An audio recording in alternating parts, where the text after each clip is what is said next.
At 3:17 a.m., the lobby door opened and closed the way it always did, with the same soft hydraulic sigh and the same delayed click of the latch.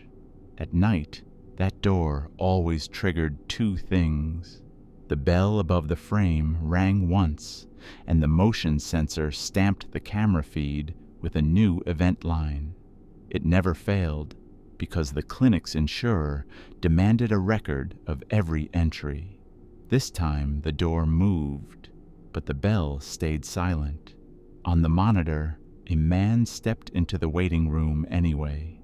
Not rushing, not hesitating, he walked the same straight path every late arrival took, past the sanitizer station, past the intake clipboard that no one used anymore, and sat in the far chair under the muted television.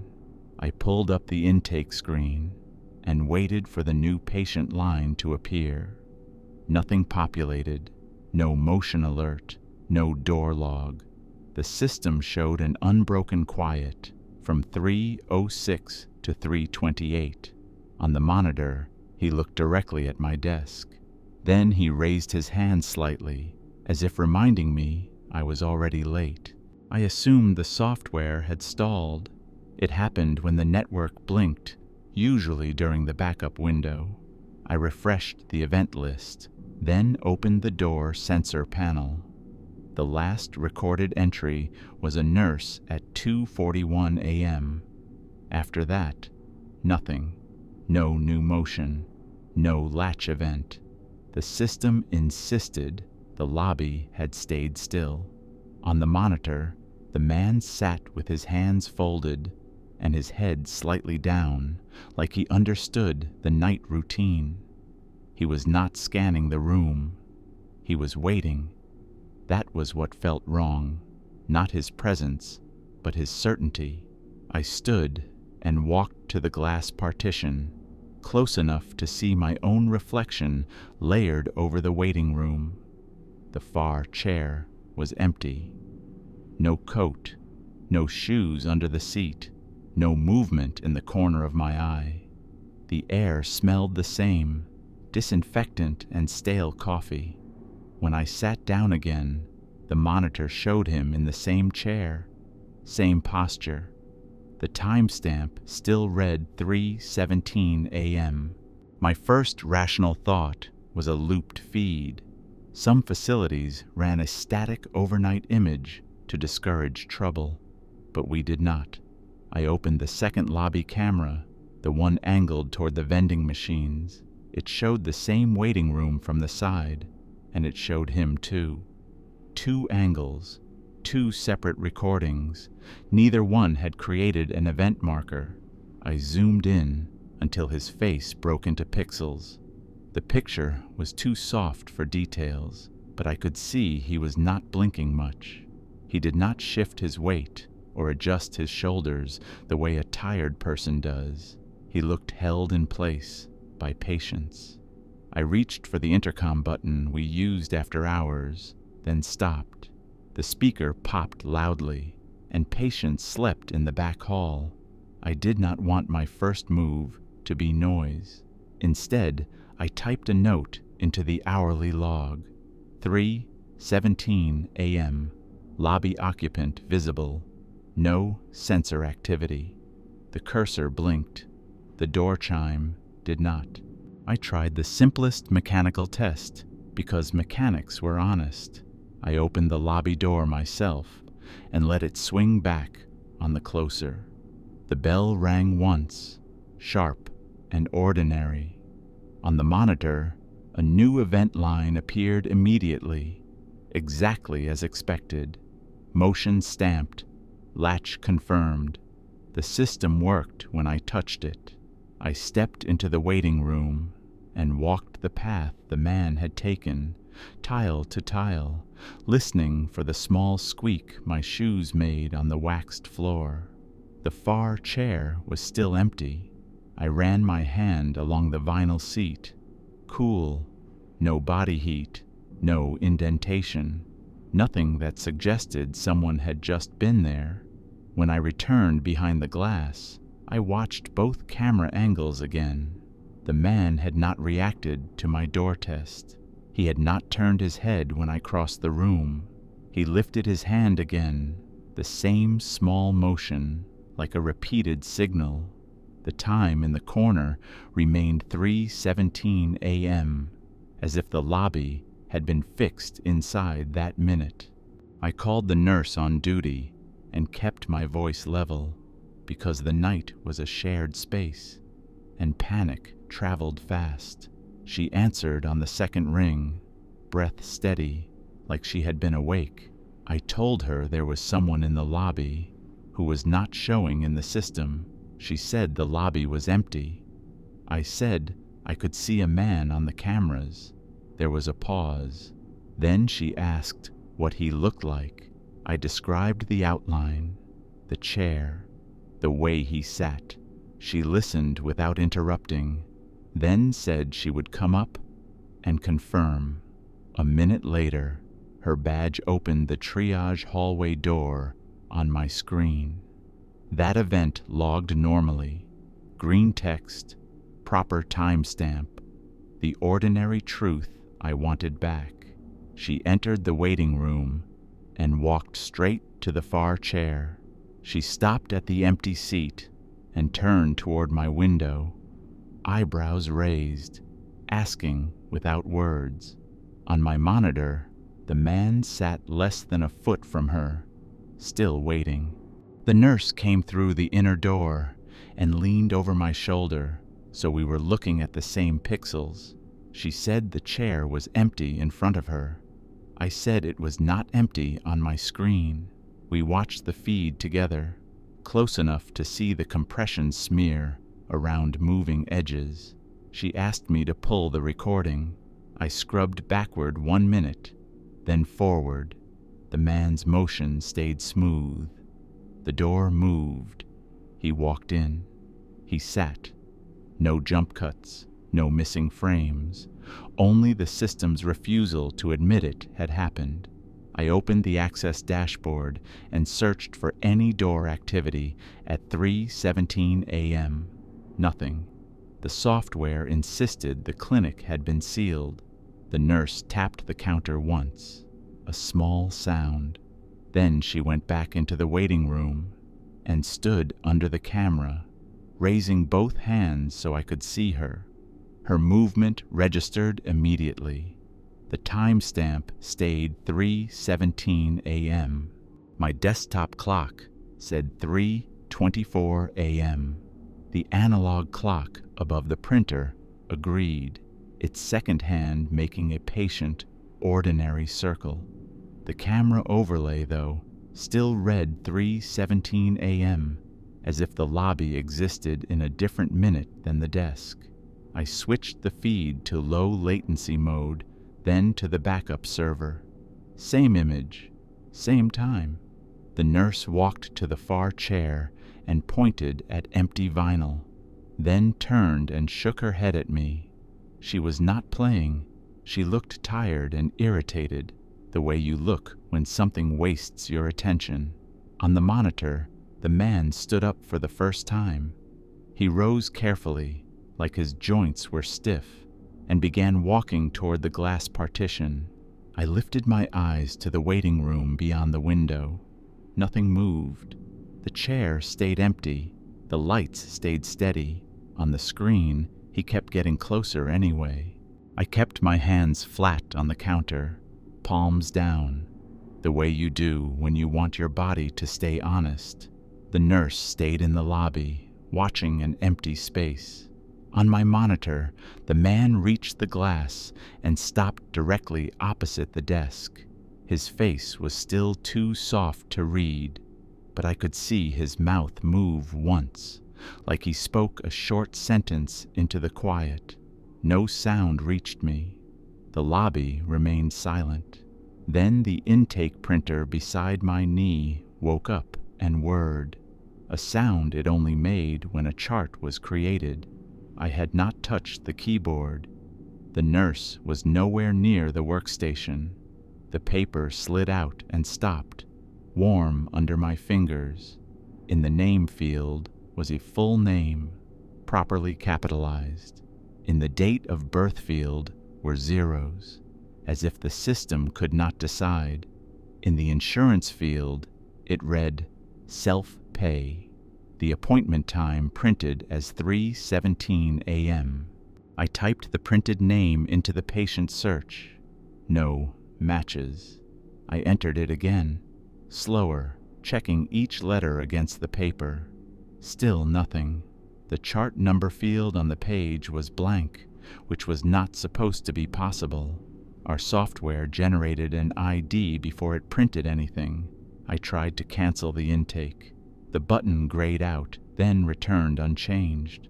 A status line at the bottom of the screen flashed too fast to read.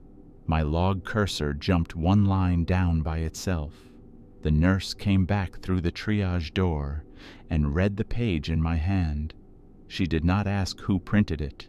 She just looked at the monitors, then at the lobby, then back at the monitors, as if trying to decide which version of the room to believe. On the screen, the man placed his palm against the glass. At the same moment, the lobby door latch clicked, as if a badge had been accepted from outside. We both turned toward the entryway. I expected a delivery driver, a late patient testing the handle, anything that belonged to the hour. The glass door showed only darkness and the pale reflection of the streetlight. The door eased inward anyway, slow and obedient, like someone steady had their hand on the bar. No bell, no footsteps, no voice. The nurse walked to the threshold and looked out at the empty sidewalk. I stayed behind the desk and watched the camera grid. On the feed, the man remained pressed to the partition, palm flat, head slightly tilted, like he was listening through the glass. Then the access system created an event line without a trigger. A fresh green entry appeared by itself. Accepted. Staff elevator. Level P1. 3:17 a.m. Credential holder. My name. My badge was still on the desk beside my coffee. I closed the lobby door and watched it latch, then checked the physical deadbolt we engaged after midnight. It was still thrown. The bar sat in its cradle. From the desk, the entrance should not have moved at all. I opened the door status page again. It showed closed, secured, no fault, no forced entry. The only thing out of place was the green line with my name, stamped 3:17 a.m., as if the building had decided to attribute an invisible action to the nearest authority. The nurse asked if I had another badge. I did not. Contractors got one. My desktop clock crept forward normally. The camera overlay did not. On the monitors, the man kept his palm on the glass, patient and still, like someone waiting at a teller window. We tried to force the minute to move. That sounded ridiculous, even as we did it. But night work teaches you to test what you can measure. I pulled the lobby feed into the recording tab and hit Save Clip, selecting a 30-second range. The software named the file automatically LOB_BY_1_00317. The digits were not mine. I had not typed them. I canceled and tried again with a custom label. The moment I clicked inside the name field, the cursor jumped to the end, as if a hidden hand insisted on finishing the thought. The file saved as 0317 again. The nurse watched the progress bar, then asked me to play it back. The clip opened to a black screen with audio only. There was no audio. The absence of sound made the room feel larger. Our lobby cameras did not record audio, but the clip player still carried a silent track, a flat line that usually meant nothing. Tonight, it meant the system had created a file that behaved like an object without an image. I tried the second camera. Same result. Black screen, empty bar. Live view still worked. The man still stood at my window. I printed the event log for the last 2 hours because paper did not glitch. The sheet came out with crisp timestamps until it reached 3:17. That line was there, my name in the credential field, but the rest of the row was blank. No door ID, no reader location, just acceptance without a place. The nurse read it twice, then folded it and put it in her pocket like evidence. We agreed to do what the policy said when something could not be verified. Call the supervisor, document, keep the door locked, do not engage. My supervisor was a contract dispatcher who answered from home. I told him there was a lobby entry with no sensor trigger and a camera timestamp that would not advance. I kept my tone flat, like I was reporting a jammed printer. He asked for the patient's name. I looked at the printed intake sheet. The name was still there, but the ink in the time field had bled slightly, as if warmed. 3:17 a.m. When I read the name aloud, the lobby door handle turned once, slow and careful, even though the deadbolt was thrown. The nurse and I both watched it from the side. On the monitor, the man's mouth moved again, matching my words like he was repeating after me. The dispatcher said cameras failed sometimes and that I should have the nurse walk the lobby again. He wanted a simple resolution, something he could close in his notes. The nurse went out, stood in the empty waiting room, and filmed a slow pan on her phone. Her screen showed chairs, vending machines, the muted television. No man, no movement. She came back and held the phone up to my monitors so we could compare. On my screen, the man stood inches from the glass. On her phone, there was nothing in that space. The camera pointed straight at it. The dispatcher asked if I was sure the feed was live. I looked at the overlay. Still 3:17. I looked at the nurse in front of me. Her badge clip swung slightly as she breathed.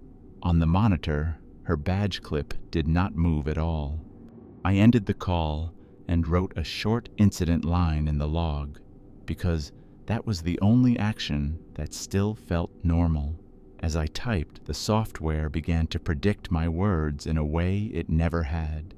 Autocomplete boxes appeared with complete sentences, polite and clinical, as if the system had learned how to speak. Patient arrived at 3:17 a.m. Patient waited at window. Patient was not acknowledged. I deleted the suggestions and tried again. The same sentences returned, only cleaner.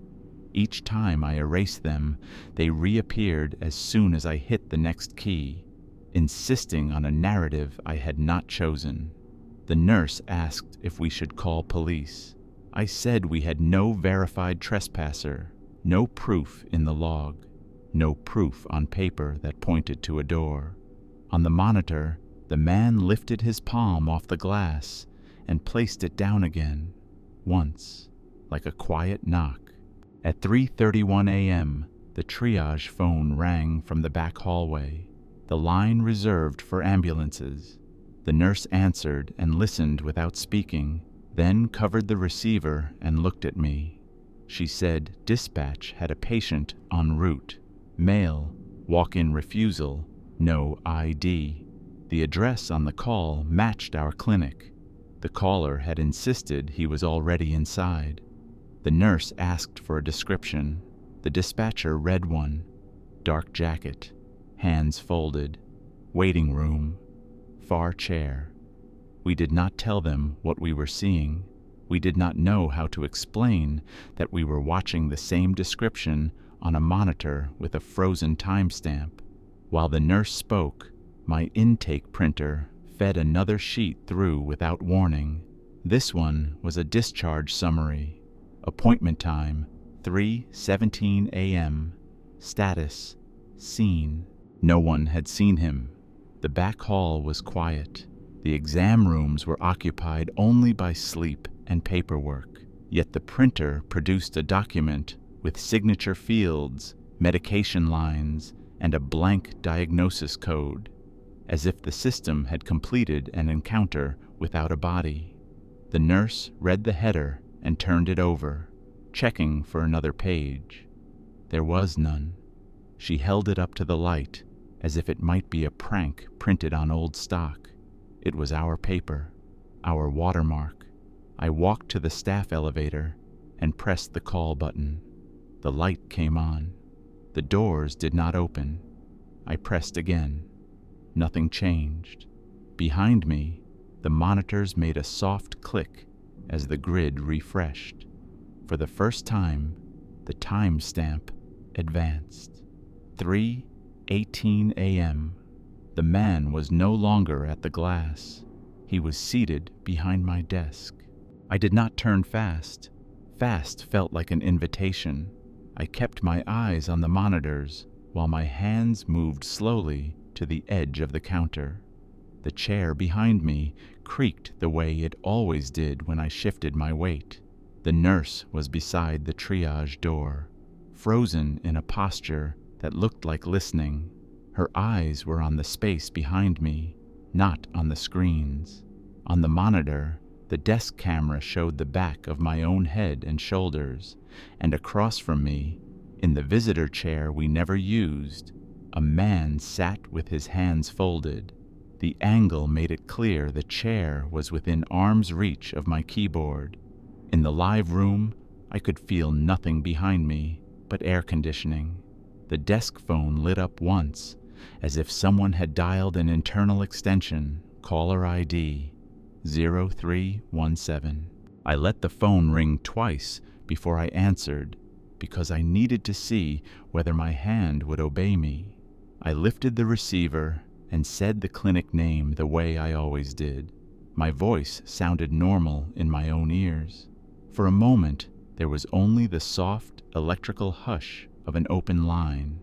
Then I heard breathing, close to the microphone, steady and patient, not strained, not sick, just present. Beneath it was another sound, faint and rhythmic, like a door closer cycling. The nurse watched my face and mouthed, "What is it?" I did not answer her. I kept listening. A voice spoke, low and clear, using my name the way coworkers did, as if we had already met. It said, "I have been waiting since 3:17. On the monitor, the visitor chair behind my desk was still occupied. In the room, the chair behind me did not move. The phone line clicked, and the call ended. After the call ended, I wrote down what it said, because writing was still under my control.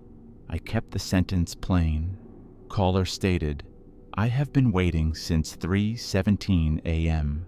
No emotion, no interpretation." The nurse asked if I wanted her to call the police anyway. I said we still had no verified trespasser. That sounded weak, even to me, but it was the only language our policies recognized. Verified, documented, observable. I opened the internal extension list and dialed the back office phone, the one on the wall by the supply closet. It rang once, then stopped, as if someone lifted the receiver and set it down. On the monitor, the visitor chair behind my desk remained occupied. On my desktop clock, the minute advanced normally. We checked the simplest thing next, the chair itself. The nurse walked behind the desk slowly, hands visible, like she was approaching a sleeping animal. She touched the visitor chair with 2 fingers. It was empty. It did not shift. It did not hold weight. She pressed down on the seat cushion until it creased, then released it. The vinyl rose back, smooth. On the desk camera, her hand passed through empty air the way it should. The man stayed seated anyway, perfectly aligned with the chair, as if the chair was only a suggestion. I zoomed in and watched the edge of his sleeve. The pixels did not smear like normal motion. They held, sharp, in a way our old cameras could not produce. The nurse asked very quietly if the recording could be overlaid. I said it could not, because we did not have software that advanced time while refusing events. At 3:29 a.m., the door sensor finally registered a motion event, not in the lobby, in the staff corridor outside our office. A clean beep sounded from the panel on my screen, the one that usually meant a courier had slipped in through the service entrance. I looked up. The corridor, outside the glass, was empty. On the camera feed for that hallway, a figure stood at the far end, facing the office. The image was small but unmistakable. A man in a dark jacket, hands folded, waiting as if he had always belonged there. The nurse stepped closer to the glass and looked down the corridor in real life. Nothing, no shadow shift, no footsteps. The fluorescent lights held steady. On the screen, the figure began walking toward us. The time overlay in that hallway feed read 3:17 a.m. I pulled the hallway feed to full screen and watched the man approach in measured steps. The camera showed him passing the janitor closet, the linen cart, the fire extinguisher cabinet. Every object remained in the correct place. Nothing distorted, nothing cinematic. It looked like our building. In the real corridor beyond the glass, the same objects sat quietly. No one moved between them. The nurse returned to the triage door and cracked it open, just enough to listen. The hinge did not squeak. The hall was silent. On the screen, the man reached the office door and stopped. He lifted his hand toward the handle.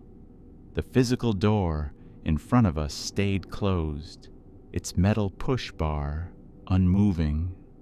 Then my computer mouse shifted across the desk by itself, a small, smooth slide, and clicked the intake window into focus. The cursor settled inside the name field, blinking. I took my hand off the mouse and watched it anyway. The pointer moved slow and deliberate, highlighting the printed name from earlier as if someone wanted me to see it again.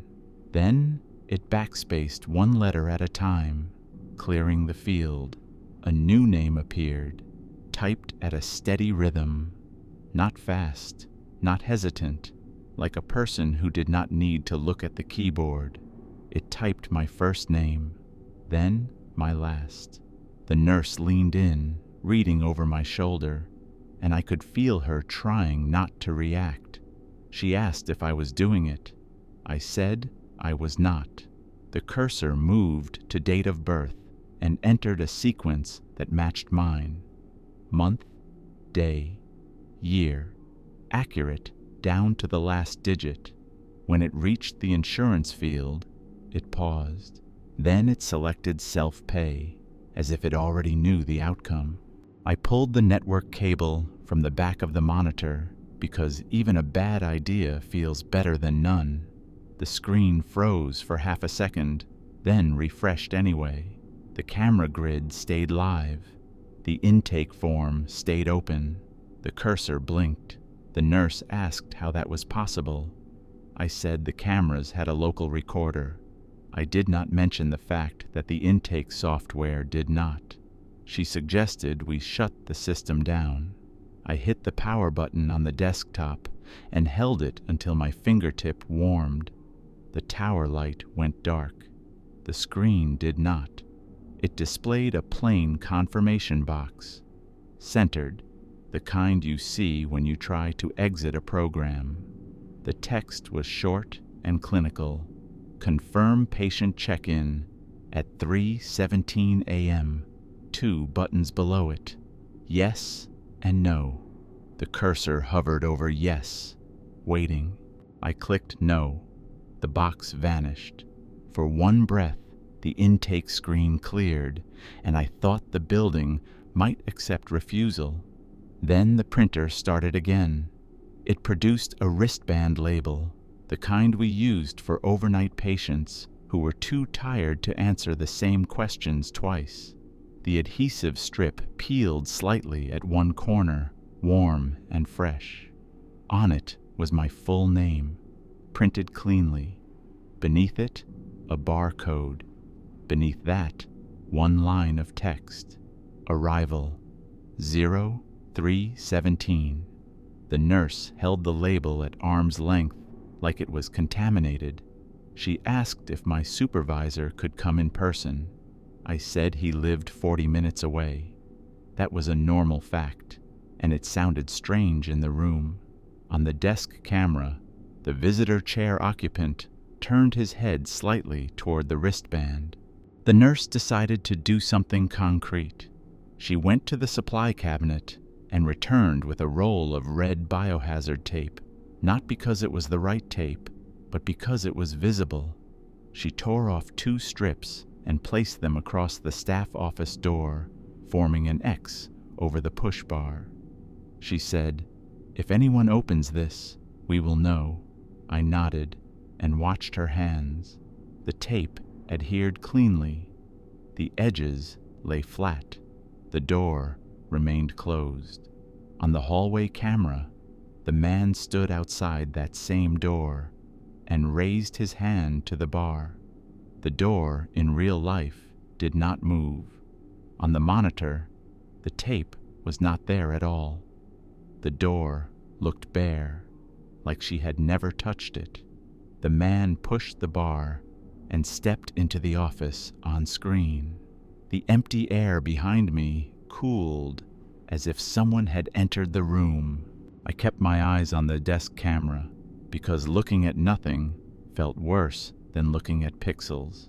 The man on screen moved behind my chair and stopped, close enough that the camera's compression softened his edges. His hands were still folded. His posture was patient. He looked like someone waiting for his turn at reception. The nurse whispered my name, not as a warning, but as a check. I answered softly, so she would know I was steady. The desk phone lit again. Caller ID 0317. I did not pick up this time. I watched the nurse instead. Her face held the calm mask professionals wear when something is wrong, but a patient might hear. The phone stopped ringing. The line went quiet. Then my security badge, lying on the desk since 1 a.m., beeped once.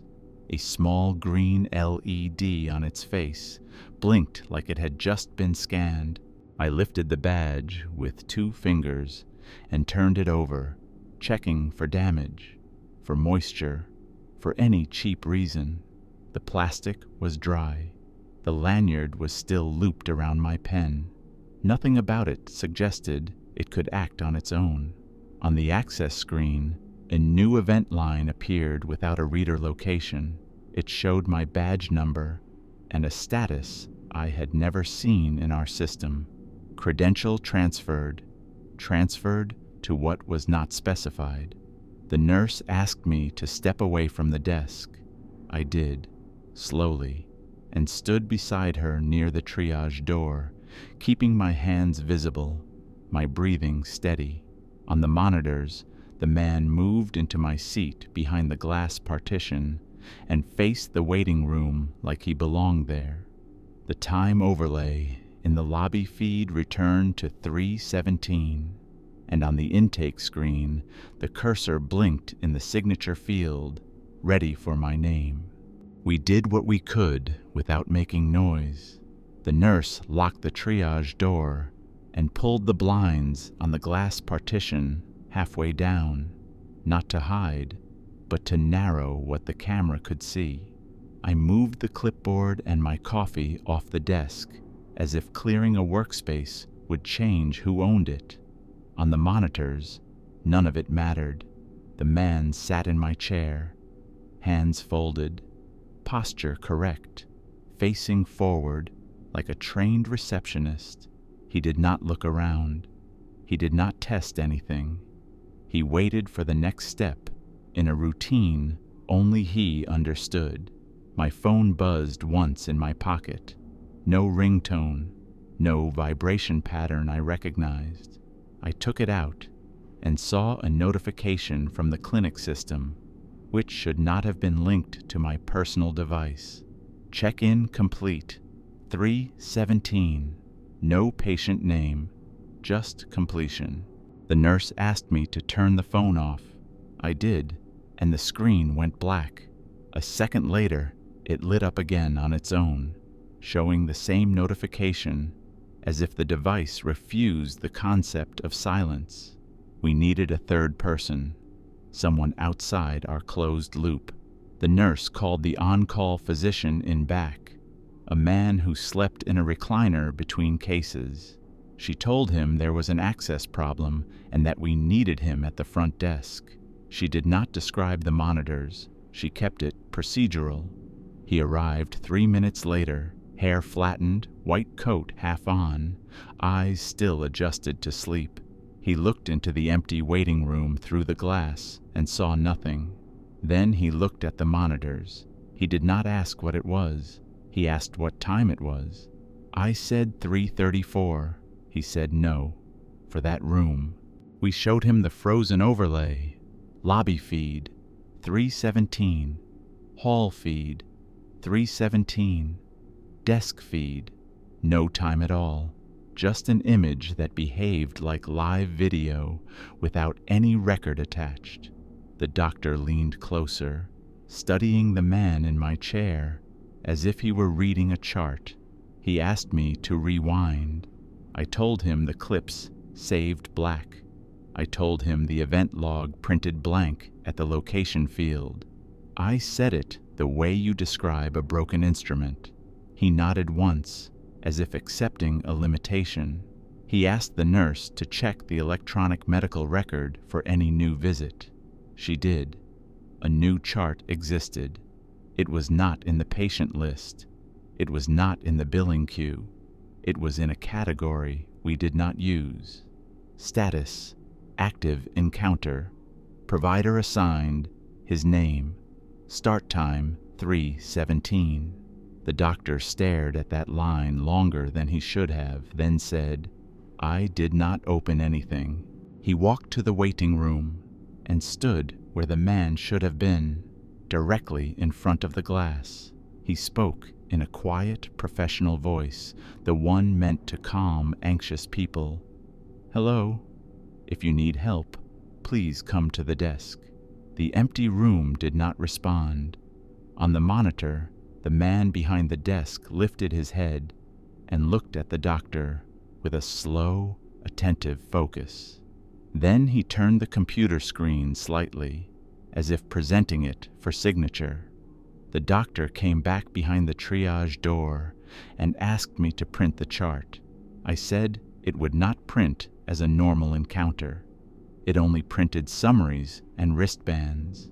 He told me to try anyway. When I clicked print, the printer produced a single sheet, not a chart. It was a consent form. It had my name pre-filled in the patient field, the doctor's name in the provider field, and one checkbox marked in advance. Patient confirms identity. The nurse asked softly. Confirmed by whom? No one answered her. The doctor took the consent form and held it close to the desk camera, angling it until the lens could see the text. He treated the monitor like a witness. He said, "If you are seeing this, you are not a patient. You are not checked in. You are not in the building." On the screen, the man behind the desk blinked once, slowly, like he was considering the statement as a suggestion. Then the checkbox on the doctor's computer in back changed by itself. A new entry appeared in the chart activity log. Not typed, not clicked, just added. Identity confirmed. Front desk. The doctor's mouth tightened in the smallest visible way. He kept his voice steady and asked me, "Do you have family listed as an emergency contact?" I said yes. He said, "Call them now." I called my sister. She lived 20 minutes away and answered even at night. I told her I was at work and needed her to stay on the line. I did not describe the monitors. I described only facts I could stand behind. Something is using my name in our system. If anyone calls you from this clinic, do not confirm anything. She asked what I meant. I told her I would explain later. She asked if I was safe. I said yes, because I was still breathing and still thinking. While she listened, my phone vibrated again. The screen lit with a call from an internal extension. Caller ID, front desk. I was standing in the back corridor. The front desk phone was in view on the camera. No one was physically there. I did not answer. I let it ring until it stopped. My sister heard the silence and asked what was happening. I said, "Stay awake. Just stay with me." The doctor told the nurse to divert any arrivals to the side entrance and keep the lobby locked. He was trying to shrink the world to a controllable size. The nurse nodded and moved with the calm efficiency of someone who had learned to function in bad hours. At 3:41, the ambulance line rang again. The nurse answered, listened, and her face changed in a way that was not fear, but recognition. She covered the receiver and said, "They are outside. They say they are delivering a patient we requested. We had requested no one." She asked for the patient's name. The dispatcher read it. My full name, pronounced correctly, like it was on a wristband. The nurse asked for date of birth. It matched mine. She asked what the complaint was. The dispatcher hesitated, then said, "Patient states he has been waiting since 3:17. The doctor took the receiver and told them to hold outside. He said it like an instruction, not a request. Outside, headlights washed the glass door. The bell did not ring. The lobby camera showed the ambulance crew at the entrance, two silhouettes framed by streetlight. Their presence should have generated clean motion events.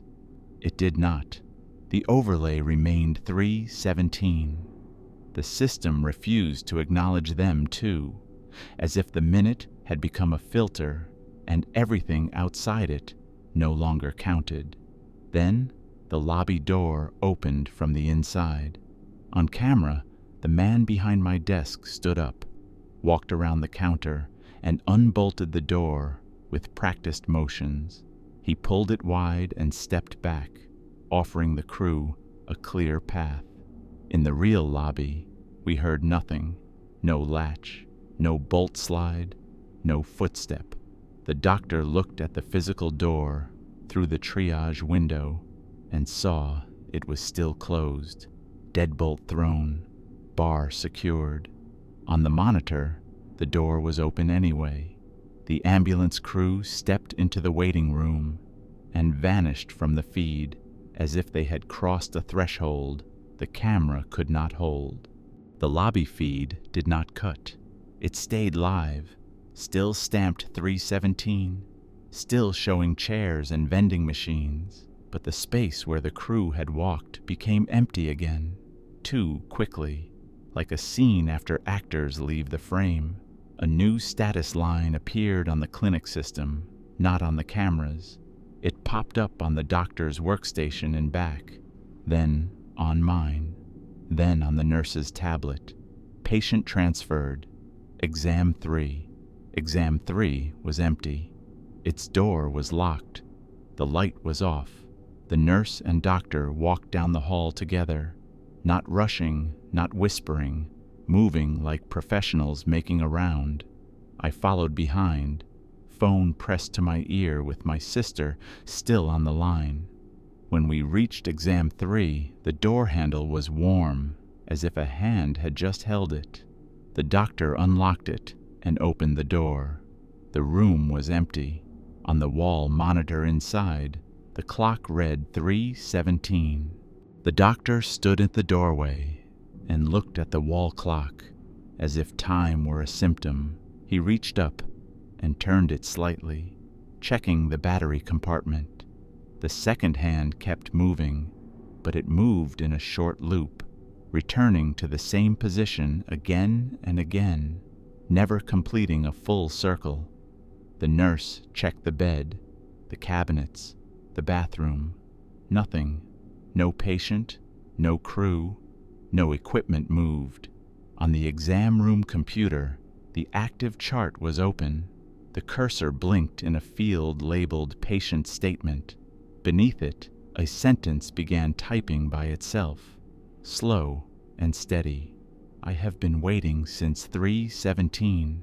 My sister said my name sharply into my ear, as if she could pull me back through the phone line. She asked where I was.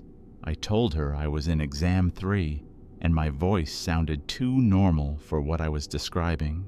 The doctor clicked the field and hit backspace. The sentence reappeared, letter by letter, patient and exact. The doctor stopped fighting the screen. He stepped back from the computer and said, quietly, "We are going to treat this like a process." He was not trying to explain it. He was trying to contain it. He told the nurse to bring a manual chart packet, the paper forms kept for outages. He told me to bring the incident binder from the front desk. Paper, again. Things that stayed where you put them. While they moved, I stayed in Exam 3 and watched the computer type. It repeated the sentence, then stopped, as if satisfied it had been recorded. The cursor dropped to the next line and waited. My sister asked if she should drive over. I said no. I kept my tone calm, because if I sounded calm, the world might stay stable. On the wall clock, the second hand continued looping, unable to escape 3:17. The nurse returned with the paper packet and set it on the counter. The doctor opened it and wrote my name at the top in block letters, then hesitated and drew a line through it. He wrote unknown instead. He said, "We are not confirming anything. We are not giving it a complete record." He took my wrist gently and checked my pulse, not because he needed to, but because it reasserted the idea of a living patient. He asked me to state my name. I did. He asked my date of birth. I said it. He nodded without writing it down. Then the exam room computer printed by itself again, even though we were nowhere near the printer button.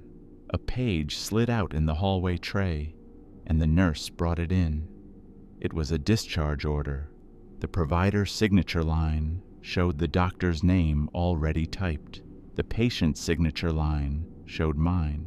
In the margin, in small text, it read, "Patient confirmed identity at 3:17. The doctor took the discharge page and folded it once, firm and controlled. He told the nurse to power down the exam room workstation at the breaker panel, not the button. He wanted a physical interruption. The nurse opened the utility closet and flipped the labeled switch for Exam 3. The overhead monitor went dark. The computer screen went black.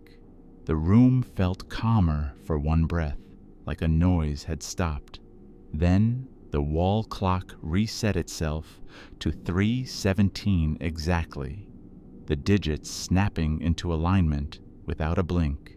My phone buzzed again. A text message from an unknown number displayed without a preview sound. "You are checked in. Please return to the front desk."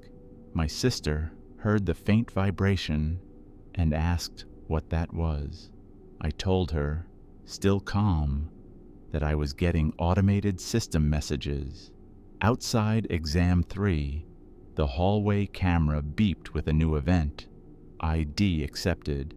Staff elevator. Level P1, 317. Credential holder. My name. We returned to the front desk as a group, moving through corridors that looked unchanged, which made the change feel more precise. The lobby was empty in real life. The door was secured. The chairs sat in their places. The television remained muted. On the monitor, the man was back behind my desk, sitting in my chair, posture correct. The timestamp was 3:17 again, refusing every other minute of the night. The doctor asked me to describe, step by step, what I had done at 3:17, the first moment the system broke.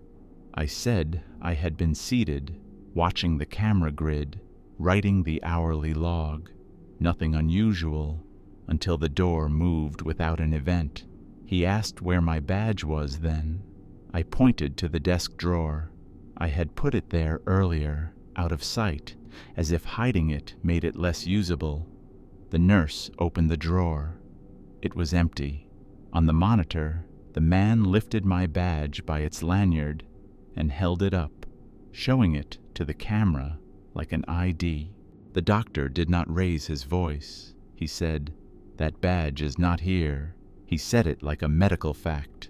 He told the nurse to inventory every entry point in the building, physically, with a second witness, and to keep their phones recording. He wanted independent proof. The nurse nodded and left, calm and fast. The doctor told me to log out of every system. I tried. Password fields filled with dots before I typed. The screen advanced as if a correct credential had been entered. It did not ask me again. A new window opened. Patient portal. My name at the top, spelled correctly. Appointment time, 3:17. It displayed a question in plain language. Confirm you are present. 2 options. Yes and not yet. I moved the mouse to not yet and clicked. The button changed to waiting. In the lobby camera feed, the man nodded once, as if acknowledging a good answer. The nurse called from the service stairwell. She said the exterior door was locked and sealed. She said there were no signs of forced entry. She said her phone video showed an empty corridor, even when my monitor showed a figure in it. She sounded tired, not frightened, like someone arguing with a broken machine. She returned 10 minutes later with a list of doors and their statuses written in pen. She placed it on the counter. Each line had a time and her initials. It was solid work. While we looked at it, the list changed. Not in her handwriting, not in ink. On the paper itself, a new line appeared at the bottom in faint gray, like a carbon imprint. 0317. Patient present at front desk. The nurse swore once under her breath, then stopped, like the word cost her something. The doctor looked at me and said, "Do not touch anything alone." On the monitor, the man behind my desk reached forward and picked up my incident binder, flipping it open like he was reading my notes. The doctor decided to remove me from the building. It was not dramatic. It was a clean decision, like removing a contaminated sample from a lab. He told me to keep my sister on the line and walk with him to the staff parking lot. We took the back corridor. The cameras followed us. The overlays in those feeds behaved normally, showing 3:52, 3:53, 3:54. Only the lobby remained trapped at 3:17, like a room the building kept replaying for itself. At the staff door, the doctor used his badge. The panel beeped and logged properly. He held the door while I stepped through. For 1 second, the air outside felt cold and real. Then my phone vibrated and displayed a new notification. Check-in complete. 3:17. My sister asked if I was outside. I said yes. Behind me, the staff door clicked shut. The access panel flashed green again, even though no one touched it. The door opened a few inches, then stopped, as if caught by the chain that was not there. The doctor pushed it closed, and it latched. He looked at the reader and said my name once, not to summon me, but to mark what was happening. The reader chirped again. A new event appeared on the doctor's phone, because his account had admin access. He showed me the screen without speaking. Credential holder, my name, door, staff exit, time 03:17.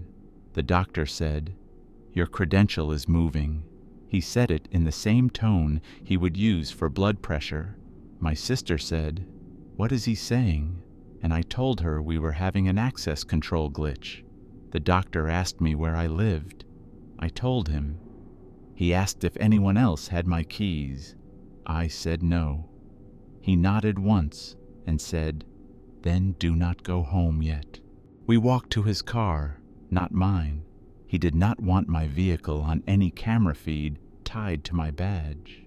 We drove to a gas station 2 blocks away and parked under bright lights that made everything feel exposed. Inside the store, the cashier nodded without interest. The normality of it was almost irritating. The doctor bought 2 bottles of water and a cheap notebook. He opened it and wrote my name at the top, then tore the page out and threw it away in the trash. He said, "We will not give it clean identifiers." My phone stayed face down on the counter, but it buzzed in steady intervals like a metronome. Each time I turned it over, the same notification was there. Check-in complete. 3:17. After the 4th time, the text changed. Please return to the clinic to complete intake. The doctor called hospital security at the main campus, not the police. He spoke in the language they understood. Access control, irregularity, patient record anomaly, possible identity misuse. He did not mention a man on a monitor. He did not mention frozen time. They agreed to send a supervisor to the clinic. We waited at the gas station, under lights that did not flicker. My sister stayed on the line until her voice became hoarse. I told her to go back to bed. She refused. She said she would stay awake until I was home. At 4:19 a.m., my phone stopped buzzing. For the first time in an hour, the screen stayed dark. Then, a final message arrived without vibration, like it had been placed gently on the device. Thank you for confirming identity. Below it was a timestamp that did not match the night. 3:17 a.m. Tomorrow. My sister said my name again, sharper this time, and asked what tomorrow meant. I did not answer, because I did not know which day the system had chosen. We drove back to the clinic just before dawn, following the security supervisor's car. He was a large man with a calm face and a jacket that said "Hospital Security" in plain letters. He carried himself like someone who handled conflict, but he listened like someone who handled systems too. He wanted to see the logs. He wanted to see the cameras. He wanted to see my badge. At the front desk, the lobby looked unchanged. Empty chairs, muted television, locked door. The nurse was back on shift, eyes tired but steady. She handed him the printed event sheets and her handwritten door list. The supervisor read them carefully, then compared them to the live dashboard on his tablet. His brow tightened at the 3:17 entries because he could see them too. He asked me, directly, if I had been scanned into the building after 3 o'clock. I said no. He nodded and said, "Then we will revoke your credential." He pressed a button on his tablet and confirmed it twice. Status changed to revoked. For one breath, the lobby felt normal again. Then the tablet chimed. A new event line appeared. Still green, still clean. Accepted. Staff elevator. Level P1, 0317. Credential holder. My name. Status. Override. The supervisor stared at the word override like it was a personal insult. He opened the credential details, scrolled, and showed me the screen. My badge was listed as revoked, but the system also listed a second credential under the same name, same contractor number, same access profile. Duplicate credential created at 3:17. Issuer, front desk. That was impossible. Front desk was not an issuing station. It did not have the hardware. The supervisor asked the nurse if any new devices had been installed. She said no. He asked if anyone had been in the office after hours. She said no. On the lobby camera feed, the timestamp held steady, 3:17. The supervisor ordered a physical sweep with 2 guards, both wearing body cameras. They went room by room, narrating what they saw. Exam rooms empty, supply closets sealed, restrooms clear. They opened the janitor closet and showed the mop bucket, the shelves, the floor drain. Everything normal. Their body cams recorded properly. Their audio captured their voices. Their timestamps advanced. The clinic's own cameras did not. The supervisor asked to see the lobby feed recorded. I showed him the black clips. He played them twice, then once more, jaw tight. The files existed. The image did not. He moved closer to the desk camera and tapped the glass partition with his knuckle. In the live feed, the man behind the desk appeared for half a second, a clean frame, as if the camera finally agreed to reveal him. He sat in my chair and looked straight into the lens. Then the image returned to empty chairs, and the clip buffer displayed an error. Frame not available. The supervisor did not say what he thought. He said what he could do. He told the guards to cut the network switch in the server closet and bring the camera system offline completely. If the building could not record, it could not create records. The guards went to the closet and flipped the labeled breaker. The monitor grid went black 1 feed at a time. Lobby, hall, desk, all gone. The office became quieter, as if a hum had stopped. The supervisor watched the access dashboard on his tablet. For 10 seconds, there were no new events. No 3:17. No green lines. Nothing. Then his tablet vibrated once and displayed a notification from the access system itself. Service mode enabled. Below it, a new event appeared. It was not green. It was gray, like a pending item. Check-in incomplete. Please confirm presence at front desk. Time 03:17. The nurse said we could close the clinic for the morning. The supervisor said closures required administrative authorization. He was still trying to use official pathways, and I understood why. The more normal the response, the less room for the abnormal to claim. He called his director and spoke in careful terms. Duplicate credential, unverified entries, system anomaly, potential cyber issue.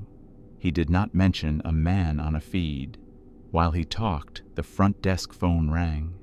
It should not have, because the phone line was tied to the network switch we had just cut. Yet it rang, soft and steady, like it always did. Caller ID. Front desk. The nurse looked at it. The supervisor looked at it.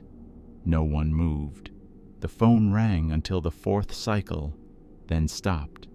A second later, the intake printer in the corner, still powered, printed one more wristband label. My name. Arrival 317. The adhesive strip peeled itself free and curled like a tongue. The supervisor ended the call and said, "We are leaving this room." He meant the front desk office, the place that seemed to anchor the anomaly. He told everyone to step into the back corridor while he shut the office door and sealed it.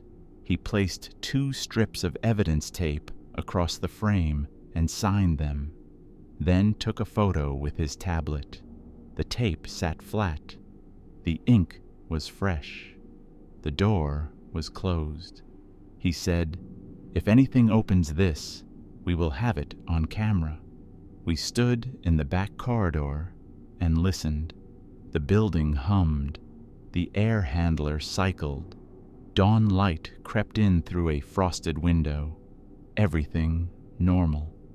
Then the supervisor's tablet chimed again. A new photo appeared in his gallery without him taking it.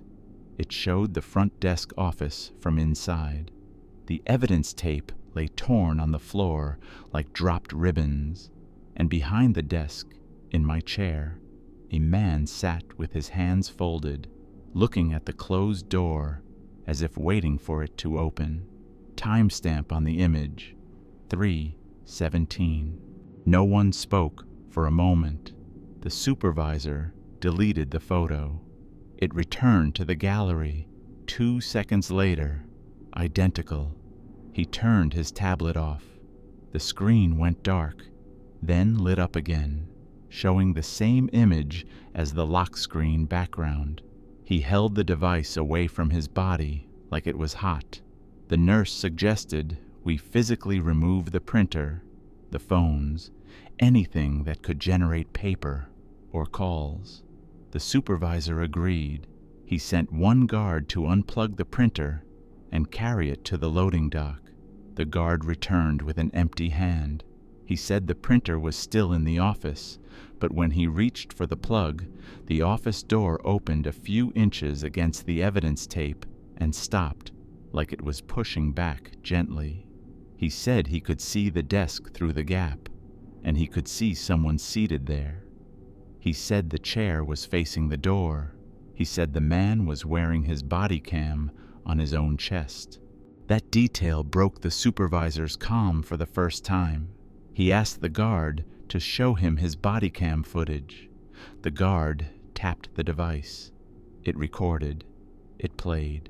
It showed his approach to the door, his hand reaching for the plug, the evidence tape visible in frame. Then the video skipped, not with a glitch, but with a clean cut to a different angle, a seated view behind the desk. The guard's own hands folded on the countertop. The camera perspective was wrong. It was too low, too close, as if the body cam was now attached to someone sitting. The audio remained the guard's voice, faint and distant, saying, "Sir, the door is opening." The supervisor stopped the playback. The body cam indicator light blinked red, then green, then red again, as if it was being toggled by another finger. On the tiny screen, a timestamp appeared, 3:17. The supervisor made a decision that did not need permission. He ordered everyone out of the building, not later, not after another check. Now, he told the nurse to call the main campus and divert patients. He told the guards to hold the doors open and keep their cameras off.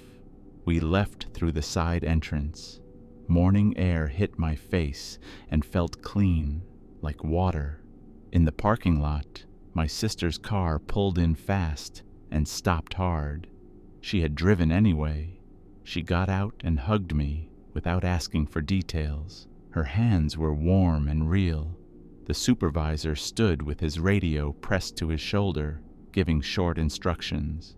He looked tired, like someone who had been forced to admit the limits of procedure. My phone buzzed once. The screen lit. Your visit is active.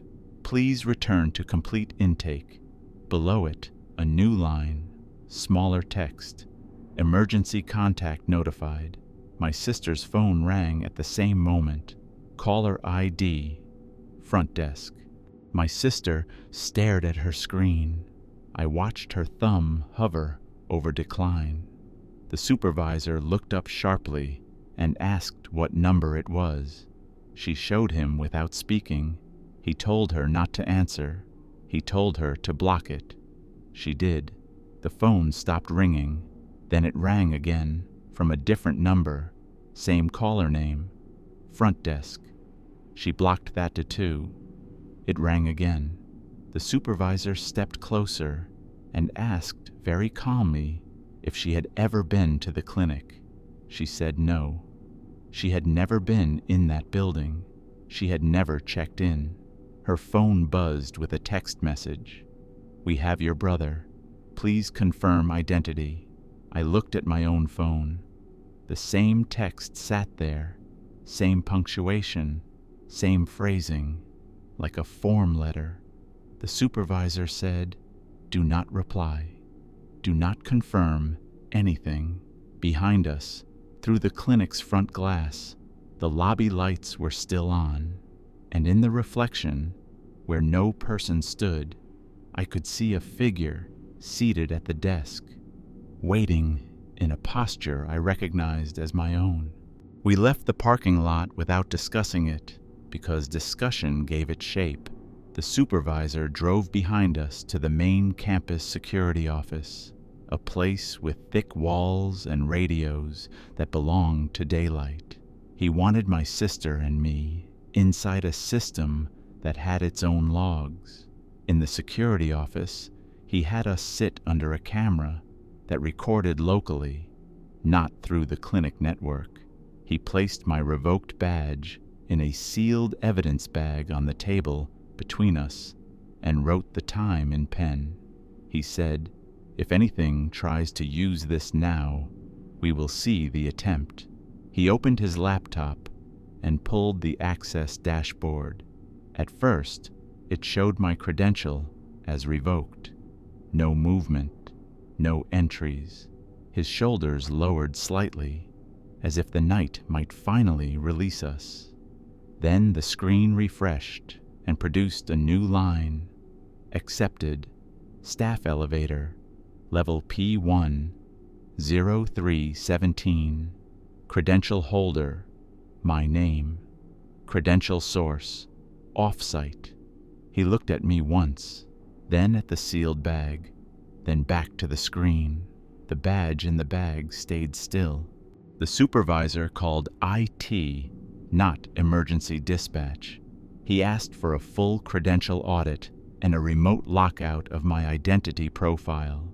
He used phrases like duplicate token generation and unauthorized provisioning. The IT technician asked for screenshots and file references. The supervisor provided them, calm and methodical. While he talked, the security office printer, a different printer in a different building, printed a single page without being prompted. The supervisor walked over and picked it up. It was a clinic intake sheet. My name. Arrival 317. Insurance, self-pay. In the signature field, a line appeared in the space where a pen should be. Not my handwriting, not anyone's, just a smooth, straight stroke, like a check mark made by a machine. The IT technician heard the supervisor's silence and asked what printed. The supervisor said, "Nothing relevant," and ended the call. He folded the paper and put it in a locked drawer. A second later, The printer printed the same page again and again. The supervisor unplugged the printer. It stopped. The room stayed quiet. My sister asked, finally, in a low voice, if I was going to disappear. It was not a dramatic question. It was practical, like asking if a storm would reach the house.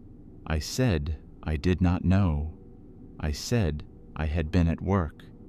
I said something had been using my name, and it wanted confirmation.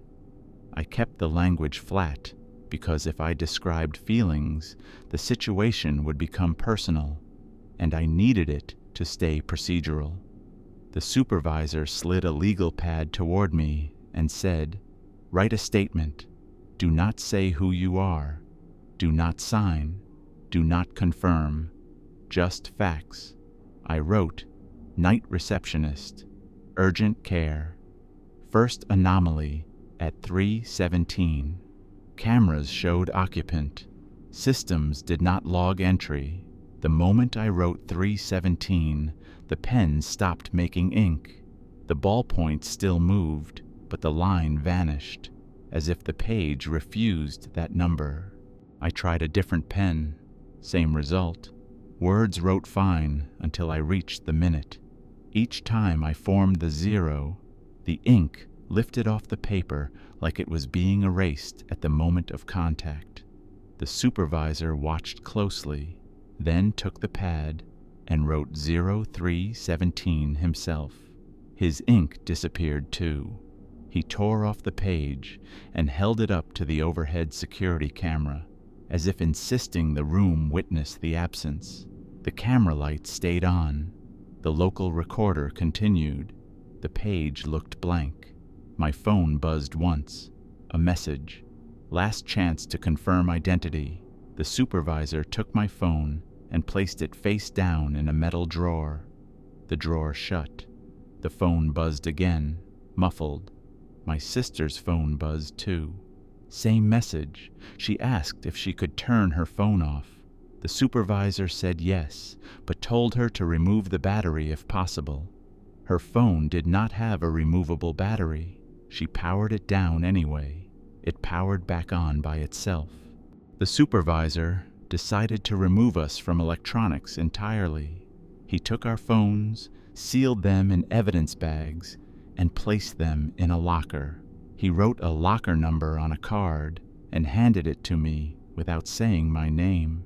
He said, "We are going to use analog confirmation instead." He meant witnesses and timestamps, not credentials. He asked my sister to state, on record, that she was with me right now and that I was present in this office. She did, calmly, clearly. Her statement was recorded by the office camera and by the supervisor's handheld recorder. Then the supervisor asked me to state nothing, just sit, just exist without confirming. We waited. Minutes passed. The wall clock paved normally. The fluorescent lights held steady. In a daylight building, the night's logic felt less powerful. At 4:43 a.m., the access dashboard refreshed again. A new line appeared. Identity confirmed. Off-site witness. The supervisor looked at my sister. She said, "I did not confirm anything, except that he is here." The supervisor said that was enough. He ordered an immediate change. New badge, new contractor number, new profile. Not a revocation, but a replacement. He was trying to cut the thread, to make the system lose track of the name it kept insisting on. IT complied. They issued a temporary credential with a different number and no name field attached, just a code. The supervisor printed it on a plain card and slid it across to me. He told me to hold it but not use it. He wanted the system to see a new object without letting it touch a door. The moment my fingers touched the card, the access dashboard produced a clean green event line. Accepted. Staff elevator. Level P1. 0317, credential holder, temp code. Linked identity, my name. The supervisor swore once. Quietly, he did not raise his voice. He simply stared at the screen, as if the screen had made a decision without consulting reality. My sister said, "It keeps pulling him back." The supervisor said, "It keeps completing a record." He asked me a question that sounded simple and was not. He asked if I had ever used the clinic's patient portal, even once, even by accident. I said no. He asked if my name had ever been typed into the intake system as a test. I said not by me. Contractors did not get demo charts. The nurse from the clinic called the supervisor's radio. She said the front lobby lights had turned off by themselves. She said the front door was now unlocked. She said no one was inside. She said the cameras were still down, but the access panel was making the acceptance beep every few minutes. The supervisor asked, "Acceptance for whom?" The nurse read from her tablet, "For me." He asked for the timestamp. She hesitated, then said, "It is always the same, 3:17. The supervisor looked at me and said, "It wants you back at the anchor point." He did not call it a lure. He called it a process returning to its start. We did not go back. We stayed in the security office until daylight settled and the night staff changed.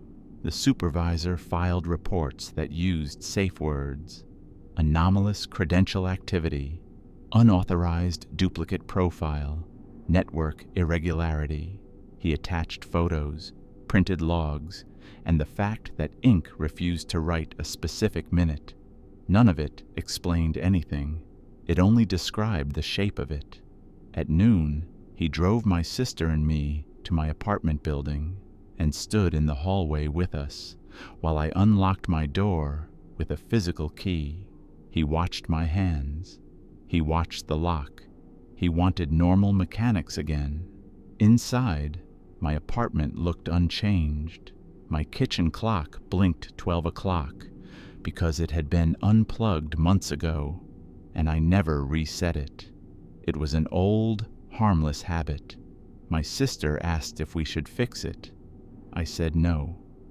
Then my phone, still sealed in the locker downtown, was not with me. Yet my kitchen clock blinked into a new time by itself. 3:17. That was the lasting consequence. Not that something followed me in a dramatic way, but that my world began to accept that minute as a valid instruction. Over the next week, small systems tried to complete records around me. My work email sent blank messages with only a subject line: check-in complete. My building's intercom logged calls from a unit that did not exist. My bank app prompted me to confirm identity more often than usual, then stopped accepting my face scan until I did it in brighter light. Nothing screamed, nothing chased. Life continued. But at 3:17, I would receive a notification on whatever device was nearest, even devices that were offline. A short line, polite and clinical: "Please return to complete intake." I never clicked anything. I never replied. I treated the message like smoke. It was information without a safe source. My sister stopped answering unknown calls. The supervisor stopped returning my emails. The system did not forget. 2 months later, an envelope arrived at my apartment with no return address. Inside was a laminated wristband label, the kind the clinic used. It was clean, uncreased, as if it had been printed and stored for me. My name, arrival 3:17. Below it, a new line I had not seen before: disposition, admitted. There was also a copy of a medical bill, itemized in plain black ink. It listed tests I never took and a provider I never met. The total was not the point. The point was the certainty. The invoice had a balance due date and a number to call if I wanted to dispute. At the bottom, in the small language of automation, it said, "If this information is incorrect, please confirm identity to update your record." I did not call. I did not dispute. I did not engage. I filed the envelope in a drawer with the other evidence of a minute that did not belong to me. And every night, when my clock approached 3:17, I stayed awake, not because I expected a monster, but because I understood the quiet threat. A system that had started a record would keep trying to finish it. The city is quiet now. You should be too.